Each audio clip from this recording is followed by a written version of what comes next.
안녕하세요. 저는 30대 후반 여성입니다. 결혼하기 전에 결혼에 관한 충격적인 인터뷰를 한 적이 있습니다. 결혼은 낭만적이고 아름다운 일이지만 모든 사람이 일부일처제를 따르는 것은 자연스럽지 않다고 생각합니다. 이는 인간의 본능과 상반된 부분이기 때문이에요. 한 유명 여배우가 한 말인데요. 2번의 이혼과 6번의 공개연애 등 화려한 과거를 가진 한 배우의 극단적인 발언으로만 치부할 수는 없는 내용 같습니다.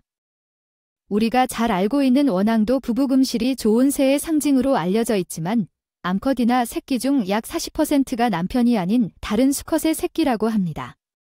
그리고 여전히 일부 다처제를 인정하는 국가도 있습니다.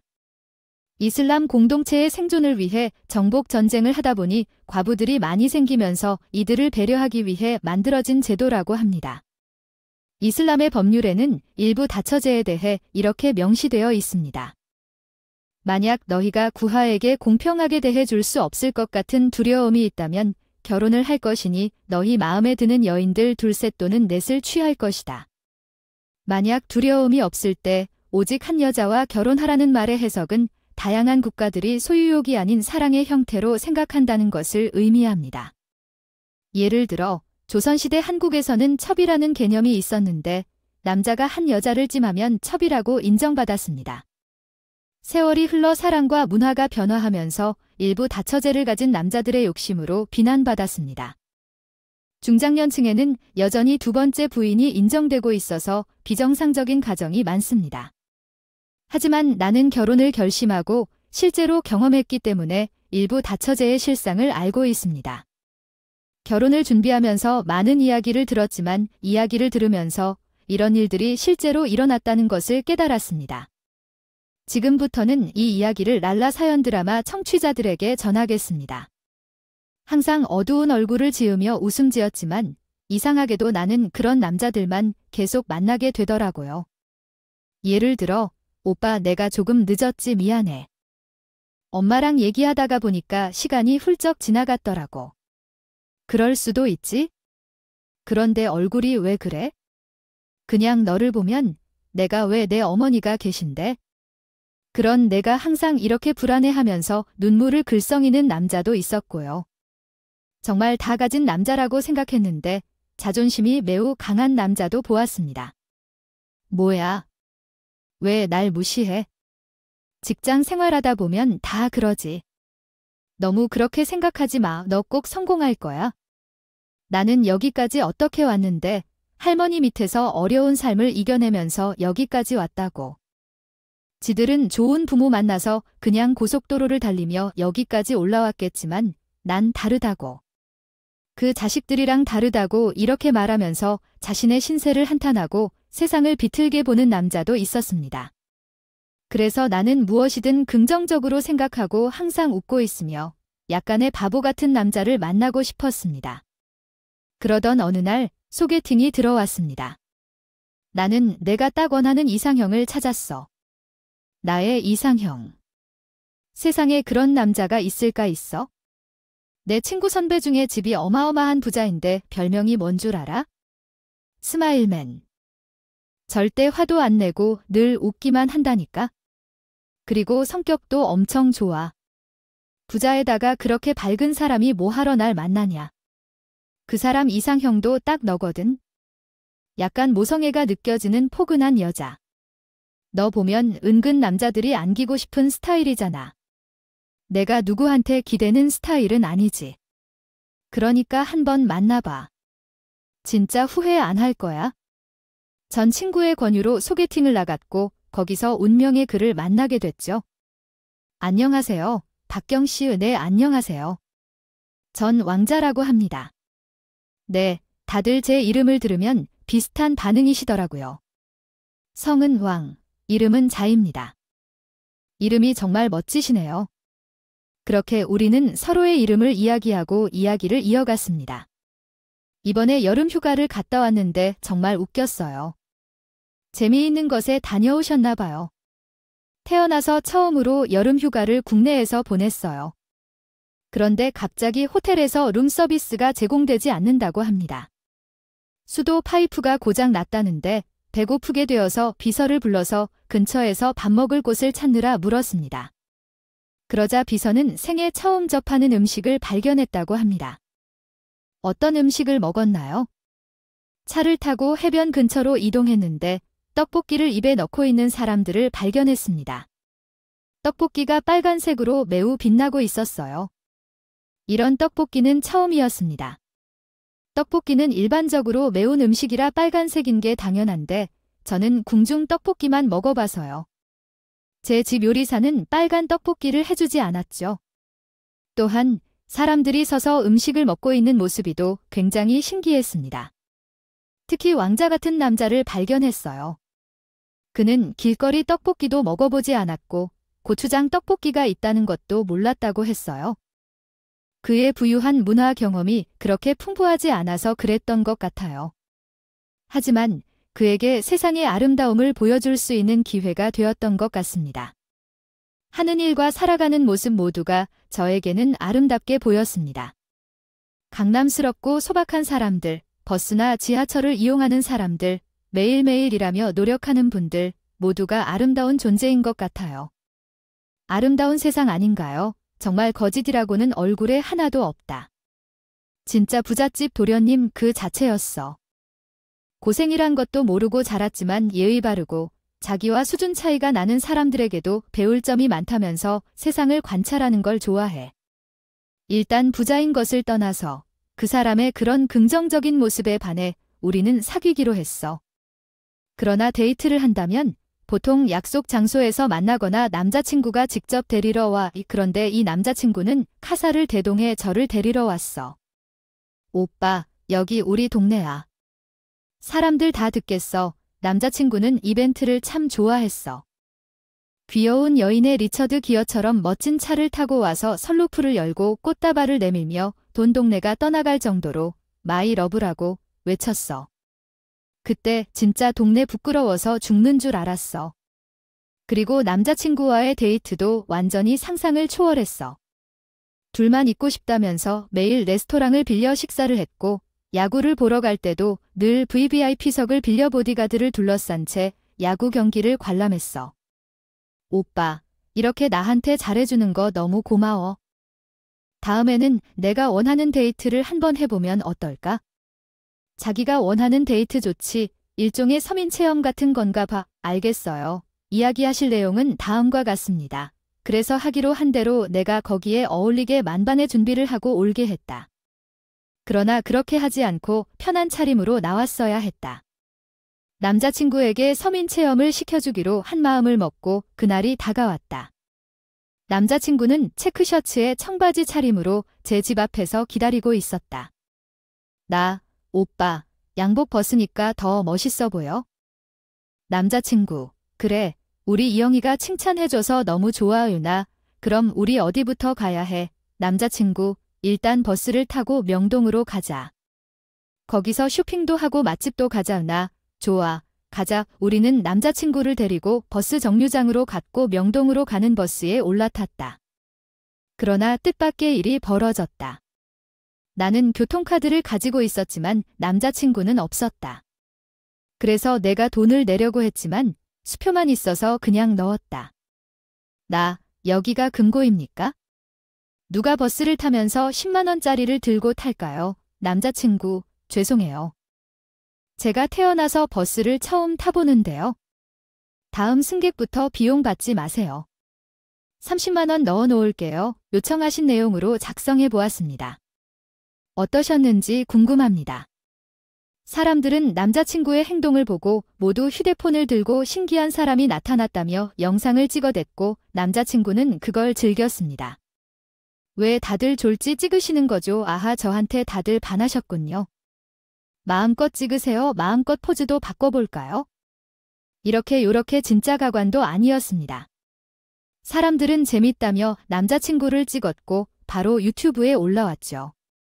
제목은 버스비 30만 원인 한국 만수르. 그렇게 우여곡절 끝에 우리는 명동에 도착했고 남자친구와 신기했던 길거리 음식도 먹고 정말 평범한 연인들처럼 데이트를 했습니다. 가끔 예측할 수 없는 행동을 해서 저 놀라게 하기도 했지만요. 저격 이것 봐. 식당에 종업원이 없어 셀프로 손님들이 음식을 가져와야 하는데 여기 진짜 아이디어가 대단하지 않아. 심지어 물도 공짜야? 왜 이 바보야. 셀프바가 신문화라고 생각하는 저 왕자님을 어찌해야 할지 정말 막막했습니다. 하지만 전 남자친구의 그런 비치미가 좋았고 결국 저희 부모님께 소개를 시켰죠. 저희 부모님도 남자친구의 밝은 성격과 무엇보다 딸내미 고생 안 시키겠다는 것만은 확실한 것 같아 남자친구를 너무나 좋아했습니다.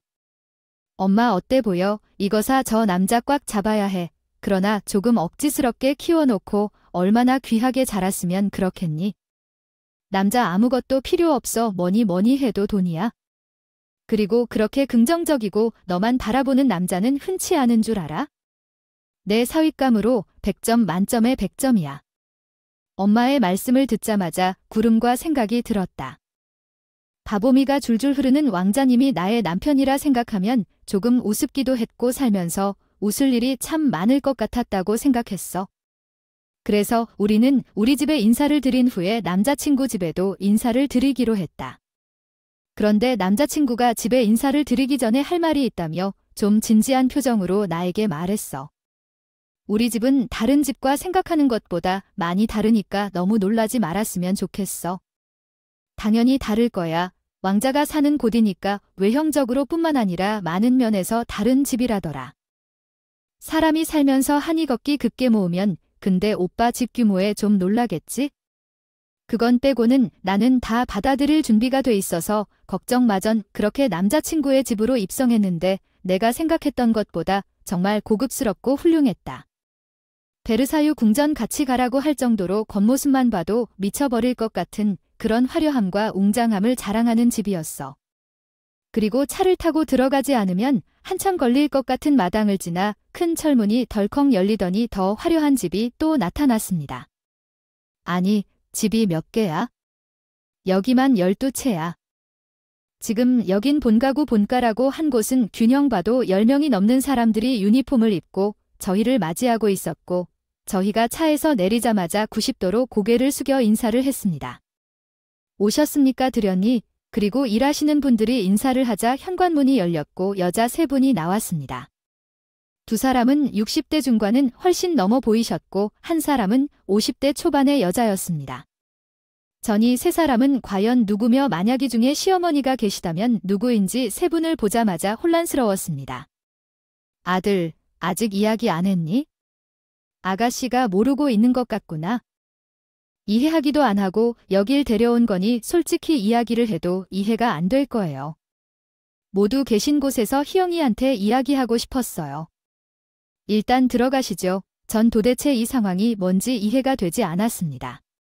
식탁에 둘러앉아 먼저 식사를 했는데 입으로 들어가는지 코로 들어가는지 정말 몰랐죠. 식사는 최고급 주방장이 매일 준비한다고 했고 24시간 먹고 싶은 게 있으면 무엇이든 만들어준다고 했습니다. 리조트, 혹시 선호하시는 게 있을까요? 네, 내 이야기는 오늘 중요한 자리에서 주방장 특별로 풀어드리겠습니다. 식사를 마치고 알 수 없는 침묵이 흘렀어요. 내 남자친구와 두 분을 번갈아 보면서 큰 이야기가 나올 것 같은 기분이었어. 이 자리에 있는 3분 다 내 어머니셔. 그렇죠. 나를 낳아주고 키워주신 어머님께 감사를 표해야겠어요. 모든 문제는 내가 만들었다고 생각했어. 엄마, 내가 무슨 말인지 모르겠어. 나에겐 왕자 말고도 하나 더 아들이 있었대. 어머야, 들어오너라 애젊고 아름다운 여성이 응접실로 들어왔고 결단한 듯한 이야기를 했어. 언젠가 도련님이 좋은 배우자를 만날 거라 생각했어? 우리 가족 이야기를 하지 않으면 가족이 될 수 없다고 말할 수 없겠지? 3명의 시어머니, 남편의 또 다른 형제, 그리고 의문의 여자까지. 이제부터 남자친구의 충격적인 가족 이야기를 들려줄게. 조금 복잡해도 이해해줘. 시집왔을 때는 2분만 계셨었어.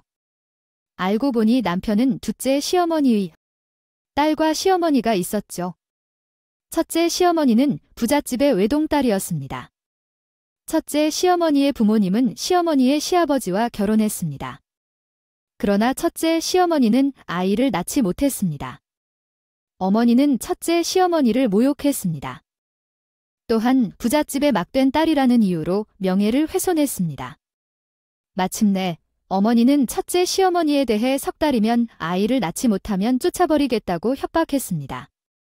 이후 첫째 시어머니는 가장 참을 수 없는 것은 시아버지가 바람을 피운다는 것이었습니다. 그럼에도 불구하고 그녀는 아이에 대한 염원을 갖게 되었습니다. 그러나 시아버지는 말 한마디 없이 바람을 피웠습니다. 그러자 어머니는 태어날 아이가 막걸리집 춘옥의 자식이었으면 한다고 말했습니다. 이에 시아버지는 이미 아이를 가졌다고 대답했습니다. 막걸리집 춘옥이 소개하는 둘째 아내 내자를 받아들였고 아들을 낳게 되었습니다. 시어머니는 아들을 낳은 것을 이유로 둘째 시어머니를 시아버지의 애미로 채웠습니다. 아이고 완전히 차단된 카민의 이름 장군이 어떠냐? 응 어머니 너무 좋아. 내가 너한테 물었냐? 얘는 첫째가 낳은 아이야. 막걸리 너 어디 가서 창문이 침몰하고 나불거리다가는 지금 내가 누리는 건 내가 확 다 뺏어 버릴 거야. 알겠어. 시어머니는 둘째 시어머니를 며느리로 승인하지 않았고 그저 손자를 더 생각했습니다. 그러나 둘째 시어머니는 첫째 시어멜니와 다르게 야심이 넘쳤습니다. 온갖 학식을 받으면서도 집에서 쫓기지 않도록 눈물을 쏟았고 시아버지를 통해 다시 아이를 낳고자 했습니다. 그러나 둘째 시어멜니의 소망대로 되지 않았고 결국 시간이 지남에 따라 사랑하는 여자라며 지금 형님이 오시며 결혼식을 지켰습니다. 그러나 결혼식장으로 걸어오면서 멀리 술에 취한 한 여자가 있었습니다. 찬아, 왜 여기 왔니? 이게 뭐 하는 일인지 여자가 물었습니다. 자, 다시 한번 내가 못 올 때 온 일을 아세요? 결혼식에 가서 저를 따뜻하게 믿고 모시고 있었어야 할 엄마가 왔어요. 엄마, 정말로 그만 좀 해주세요. 제발 동네 사람들한테 제 이야기를 들어보세요. 저를 낳아주고 호적에 올려달라고 약속하고 시집왔는데 완전히 독립적인 고모라도 아무런 미흡함 없이 받아들이는 지금은 무슨 일입니까? 속으로 참 많이 상했어요. 엄마가 술까지 마시고 오다니 이게 대체 어떤 짓이죠? 마음이 상해 술을 마셨어요. 제 아들의 결혼식 때 구경조차 못하기라니 그럴 수 있습니까? 그때 형님은 본인도 놀라신대요. 그 이상이 되어 양가 집안 손님들 앞에서 창피한 모습을 보여주셨다는군요. 과연 그러한 행동이 옳지 않을 테죠. 사정을 알면 언제나 그렇지 않아요. 문제가 있으니 어쩔 수 없지, 그거 아니었습니까? 준호 나라면 내가 살찔 것 같다고 해왔잖아. 그래서 지금 네가 사달라고 했던 외제차를 준비할게. 집에 가라고 하세요? 응, 내가 싫어. 너무 싫다고요. 이런 호들갑스러운 결혼식이 끝나고서 마침내 평화가 찾아왔다고 생각했지만 아니에요. 이제 두 시어머니 간의 긴장감은 그때부터 시작되어 진정한 며느리 대결이 시작되었다고 하네요. 첫째 시어멜 씨로서는 자신을 존중해 주시고 장군이라는 제 아들을 믿어주시겠다며 자신의 주장을 이행하고 둘째 시어멜 씨로서는 장군 가문의 식구로서 자신이 정말 시어머니라는 걸 강조하고 있습니다. 정말 옳지 않습니까? 애써 친엄마, 친딸처럼 친하게 지냅시다. 내 어머니? 시어머니는 날 세 딸을 둔 여자인데 시아버지와 혼인신고도 안 하고 살고 계시네. 내 얘기 알지? 우리 네 사람이 다 가족이라고. 아니 형님이 처가 얘기할 때는 며느리한테 그렇게 해야 돼. 내가 없는 얘기를 했나? 자네, 이만가 나한테 이렇게 소개시켜줘서 고맙다고 생각해. 솔직히 말하면 여기는 자네가 낄 곳이 아니야. 시어머니는 질투심이 많았지만 호적 얘기 나오면 입 다물고 꾀갱했다고 하더라. 이 아들아, 난 가는데 붙잡지도 않아. 엄마 제발 얘기할 때 그냥 가만히 있어. 오늘 여기 불러줘서 고맙다고 생각하지 마. 내 며느리라면 내 며느리라고 생각하지 마. 이제 가. 와이프랑 내일 다시 엄마 집에 찾아갈게. 누나, 엄마 좀 모셔다 들어가. 택시 잡아드릴게. 오너라. 아빠가 결혼한 후에 아들 독식을 하더니 이젠 며느리를 데려와서 둘이서 내 며느리다고 하면서 매일 시끄러웠고. 하지만 시아버님은 잠은 본가에서 주무셨지만 생활은 둘째 시어머니와 함께 했습니다. 당신 음식 솜씨는 정말 최고야. 이리 오세요. 오랜만에 추모경 엉덩이 한번 두드려 줄게. 왜 이래요? 당신이 그러니까 며느리도 나를 우습게 한다고요. 또 왜 걔가 청담동만 챙기지? 난 아주 찬밥 신세라니까요. 알았어. 자주 들리라고 할게. 형님이는 그때를 그렇게 회상했습니다. 정말 그때는 어디에 장단을 맞춰야 하는지도 몰랐어요. 누구한테 더 잘 보여야겠다는 게 아니라 두 분께 똑같이 잘해 드려야겠다는 생각뿐이었어요. 형님이 며느리들이 가장 싫어하는 시집살이를 두 사람에게서 다 겪어야 했습니다. 그리고 줏대 없는 아주버님의 성격 때문에 형님은 더 힘들어했죠. 결혼 1년이 지났을 때 형님이 외출을 다녀왔는데 갑자기 둘째 시어머니가 집 앞에 떡하고 서 있었다고 합니다. 어머니, 여긴 어떻게 알고 오셨어요? 대체 어딜 갔다 이제 오는 거니? 내가 너네 집을 찾는다고 얼마나 힘들었는 줄 알아? 전화도 안 받고 빨리 문이나 열어 참. 그리고 여기 현관 비밀번호 적어. 사실 형님이 희던 패스코드 첫째 시어머니의 명령에 따라 신혼집에서 다른 집으로 갑작스럽게 이사를 가게 된 상황. 이제는 절대로 그 물건에게 가르쳐주면 안 된다고 한다. 그 물건이 알게 되면 또 괴롭힐 것이고 남편 역시 피곤해질 것이라며 조용히 이사를 하는 것이 좋다고 한다. 하지만 둘째 시어머니는 이사간 집을 알고 자신의 방을 찾으며 집 안을 뒤적였다고 한다. 결국 둘째 시어머니와 남편은 한동안 같이 살게 되었는데 둘째 시어머니의 거친 태도에 남편이 고통받았다고 한다. 형님은 정말 다양한 소리를 들어야 했지만 아내는 부인하는 대신 남편을 가장 불쌍히 여겼다. 서초동과 성북동의 두 어머니 덕분에 매일 걱정하는 모습이 너무 과하다고 느껴져서 그냥 참고 지냈어요. 둘째 시어머니는 매사 형님의 행동을 선망하지 않았다고 해요. 너는 기분 나쁘지 않니? 남자는 속옷을 타려 입혀야 일이 잘 풀린다고요. 잠시만요. 전화가 와서 여보세요. 어머님, 무슨 일이세요? 그냥 목소리 듣고 싶어서 전화해봤어요. 마침 당신이 좋아하는 열무김치가 맛있게 익었어서 내일 집으로 가져갈 거야? 내일이야? 어머니, 그게 그 물건이니까 거기에 둘러야 해. 응. 어머니?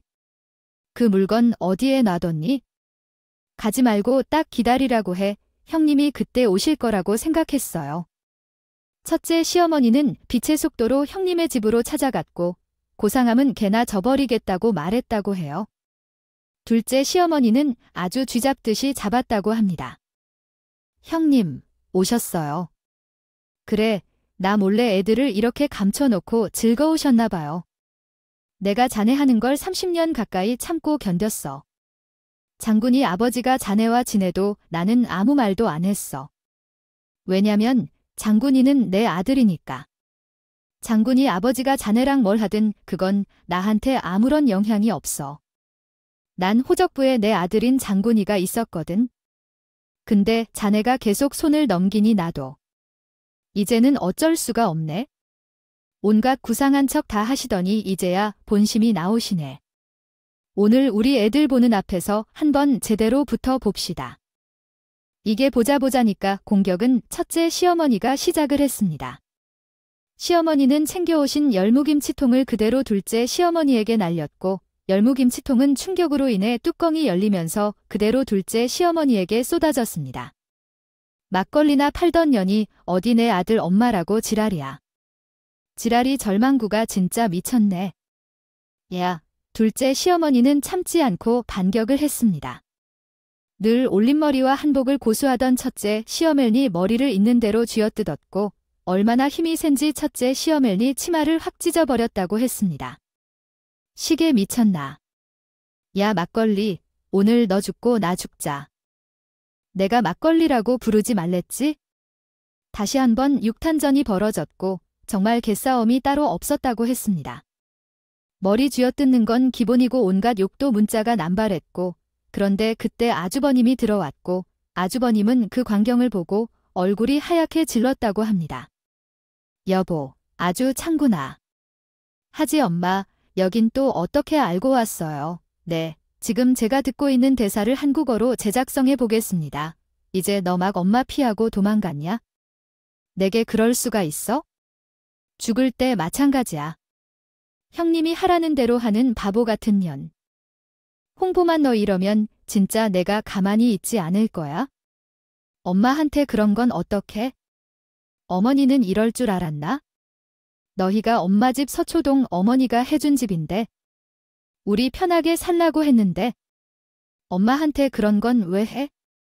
어머니는 다 이해해주는 줄 알았어. 근데 어머니도 내게 소유물로만 생각한 거야?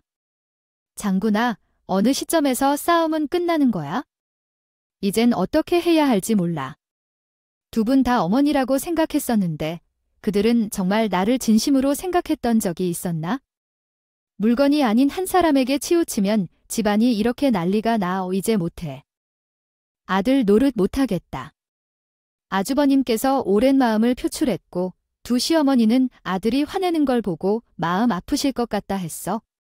마음을 모아서 언제 연락이 올지 기다렸다. 그러나 세상 사는 게 알고 보면 모르는 게 많다고 한다. 이야기는 시아버지가 사고를 치고 망가져버린 이야기다.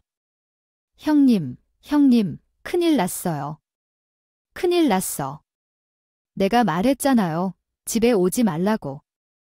어서 나가세요. 그 인간이 사고를 쳤다고 하네요. 어디로 갔다는 건가요? 정수기가 어디 있나요?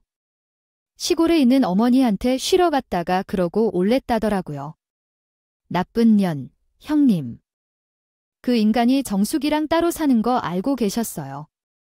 정수기랑 계집애랑 바람 피웠단다고. 명품 보석에 외제차라니. 정말이지 시골 같으라고. 아니다. 분명히 서울에 계십니다. 가보죠. 형님이 봐야 해요. 장소 어떻게 잡아야 할지 말이에요. 아이고, 그리 나이 들어서 왜 그러실까? 미쳤다. 영감탱이. 이러다가 큰 형님 덕분에 빈털털이 될지도 몰라요. 가서 정수기를 찾아서 양보합시다. 첫째, 시어머니가 시아버지의 기사를 불러서 정수기란 여자집이 어디 있는지 물어보았고 결국 두 분은 시아버지의 세 번째 여자에게로 갔다. 누구세요? 이 정도 보답도 없는 여자, 아니요. 식모 사건에 대해 말하는 것은 너무 미친 짓이에요. 어디서 감히 형님을 박살내려고 하나요? 이리 오세요. 하지 마세요. 그러지 말라고요. 제가 임신했어요. 임신했다고요. 두 분은 정말 깜짝 놀랐죠? 정말 너무 충격적이에요. 지금 3개월 됐어요. 회장님, 아이예요. 회장님들은 나와서 키우자고 하셨어요. 정말 미쳤어요. 아직도 미쳤어요. 얘야, 너 장군이랑 9살 차이야. 너 그때 장난치던 걸 생각 안 해? 형님, 내 아들의 노란 머리카락은 요즘 회장님의 세 번째 부인의 것이 됐어요. 이게 믿기지가 않아요. 포기하지 않겠어. 내가 영화 속 주인공이 되리라고. 이 집에 들어와서 이런 걸 다 보고 아이고.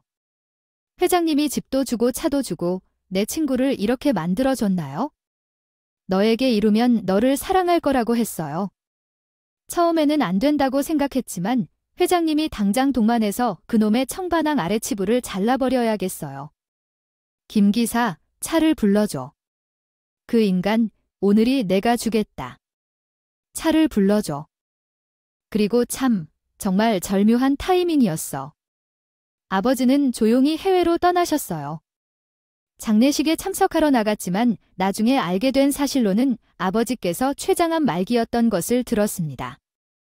장례식 때 눈물이 나오지 않아서 슬펐는데 사실 나도 아버지를 정말 사랑했었거든요. 하지만 배신감과 화가 더 크게 들었습니다. 아버지가 살아계실 때 평생 다른 여자만 바라보는 모습이 참 속상했는데 이젠 그의 죽음으로 인해 여러 생각이 드네요. 그런데 그분이 그런 이야기를 했어요. 우리 둘째 아들이 왕자야. 여기는 왕자가 물을 마실 수 있는 정수기야. 그 말을 들으면서 이해가 됐습니다. 연령이 비슷한 두 시어머니와 또 다른 젊은 시어머니가 함께한 삶은 정말 이상하고 특이한 것이었습니다. 그 후 부치는 절에 들어가셨고 사람들은 만나려고 하지 않았어요. 그때 그분은 말씀하셨어요. 이 모든 게 회장님이 원한 일이야. 아들아, 부처님을 데려가리라. 내가 장군을 위해 참으면서 만들었던 모든 것이 부처님을 위해였다. 그 말씀에 형님들이 미안해하며 말했습니다. 죄송해요. 당신이 왕자를 데리고 와주어 너무 기뻤어요. 손녀가 될 수 있어 너무 기뻤습니다. 부친이 살아계실 때 동생을 볼 수 있어서 감사합니다. 정말 드라마에서 본 것 같은 이야기였습니다. 그 드라마보다 더욱 드라마틱한 이야기였어요. 처음에 어떻게 세 분을 부르면 좋을지부터 막막했어요. 일본어로 어머니, 둘째 언니의 시어머니, 친시어머니. 아, 정말 혼란스러웠어요. 제가 생각했던 건 한 명씩 나오면 충격이 덜하겠지 않을까 했어요. 그래서 형부터 들어가서 분위기를 좀 풀어놓고 그 다음으로 제가 들어가서 죄송하다고 말하고 다음으로 막내가 들어가서 우리 왕자가 침몰했다고 하면 어떨까요? 오랜만에 머리를 꽂은 느낌이었어요. 그게 맞는 말이라고 말이야? 그럼 무슨 대책을 세우려는 거죠? 셋 다 들어가서 시어머니 삼총사라고 해요. 좀 어색한 것 같아요. 일단 저는 친부모님께서 충격을 최대한 덜 받으실 수 있는 방법을 선택하기로 했어요. 그리고 상견례 날짜를 잡았죠. 저는 먼저 친부모님과 상견례 장소로 갔습니다. 최대한 엄마, 아빠가 편안하게 느낄 수 있도록 노력했어요. 엄마, 오늘 정말 내 언니라고 해도 사람들이 믿을 거야? 언니 정말 예쁜 거 아니야? 이 사람은 별수가 있어. 오늘 너무 섬겼나? 사부인 연세가 어느 정도이면 아름다워 보이면 안 돼. 그렇지 않아. 오늘 패션 너무 중립적이고 좋아. 중립적이라고? 응, 모든 연령대가 좋아하는 스타일이야. 결국 남자친구와 그의 어머니 세 분이 상견례장에 도착했어. 그런데 한 분씩 등장할 거라 예상했던데 대로 첫째, 둘째 어머니가 동시에 왔어. 어머나, 안녕하세요. 희영이 어머니입니다. 여기 이모님 드시나요? 아니요, 저도 왕자 어머니입니다. 아, 그래요. 그리고 이분도 왕자 어머니이시고요? 네. 놀라실 것 같아서 걱정을 많이 하면서 왔어. 결혼 후 말하는 것보다 처음부터 밝히는 게 낫겠죠. 그리고 사실 우리 둘 다 왕자 어머니 맞아. 아니야. 어떻게 엄마가 될 수 있어? 그러면 두 분 중 한 분은 호적상 사부인이 아니라는 뜻인데? 돌이 비틀어서 말 잘 못해서요. 그러니 누가 첩인데요. 엄마 아니 세상에 이런 사고 집안이 어딨어요. 아무리 부잣집이라고 해도 상견례 자리에 폰처럼 첩이 같이 나오는 게 말이 되잖아요. 우리 집이 그렇게 우스워요. 아니 파괴력이 있어도 상견례 자리에서 이런 것은 예의가 아니잖아요.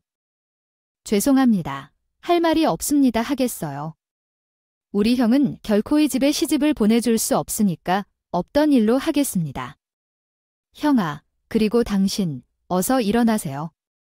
살다 진짜 별일을 다 겪어봤네. 친정엄마는 그렇게 분노한 채로 상견례장을 나가려는데 세 번째 장모님이 나타나 아주 강렬한 결말을 증명해줬어요. 다 제 잘못입니다. 사모님, 아니 누구세요 사모님. 제가 왜 그 사모님이 되나요? 저는 왕자 친엄마입니다. 뭐라고요? 저건 두 분이 우리 형제이고 왕자를 제일 소중히 키워주신 분들이에요. 모두 왕자 어머님이 죄송합니다. 이래서 제 동생이 너무 예쁜 아이로 인해 무례를 범했다고요. 정말 죄송합니다. 그러면 잠시만요. 시어머니가 3명이라는 거야?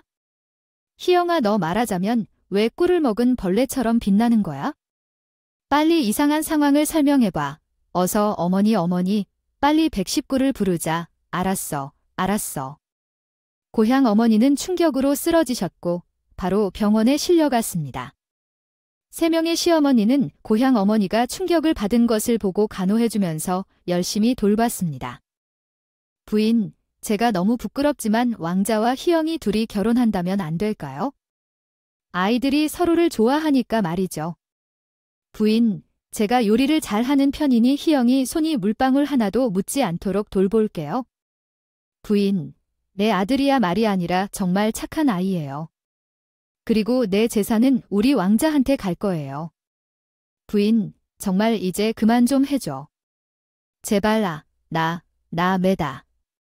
결혼하거나 않거나 제발 내가 좀 할래. 그런 식으로 3명의 시어머니의 입장을 대신해 결혼식을 올렸고 혼주석에는 3분의 시어머니가 모두 동일한 한복을 입고 기뻐하며 우리 결혼을 축하해 주셨습니다. 사람들은 말하죠.